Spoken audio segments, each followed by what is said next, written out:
November 5th, 2003, all doubt of Ridgway's guilt was erased. He pleaded guilty to the murders of 48 women. He'd made a deal to cooperate with the prosecution to provide more information on his victims and the whereabouts of their remains. In doing so, he avoided a trial and possible death penalty. Mr. Ridgway, how do you plead to the charge of aggravated murder in the first degree as charged in count 1 for the death of Wendy Lee Caulfield? Guilty. How do you plead to the charge of aggravated murder in the first degree as charged in count 2? Guilty. Guilty. Guilty. It's like he didn't have any remorse at all for what he had done. You know, he'd killed so many people, he didn't remember who they were, what they looked like. I just couldn't believe that somebody could kill all those people and not remember them. Neither could the angry relatives of his victims, who were invited to speak in court when Ridgway was sentenced to life without parole on December 18th, 2003. You had said your memory, when it comes to all of the women you took, was gone. Our memory is not. In your words, you said that they didn't mean anything to you, but she meant everything to us.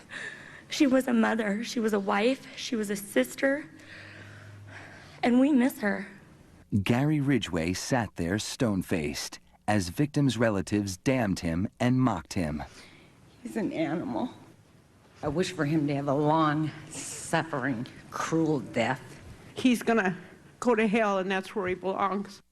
But then the emotionless facade finally cracked when the father of one of his victims appeared to surprise him with a dose of human kindness.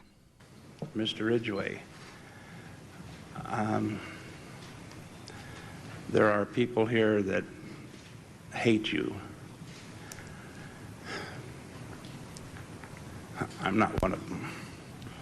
You've made it difficult to live up to what I believe, and that is what God says to do, and that's to forgive. You are forgiven, sir. Those tears and a statement he made to the court later that day were as close to showing real remorse as Gary Ridgway had ever come.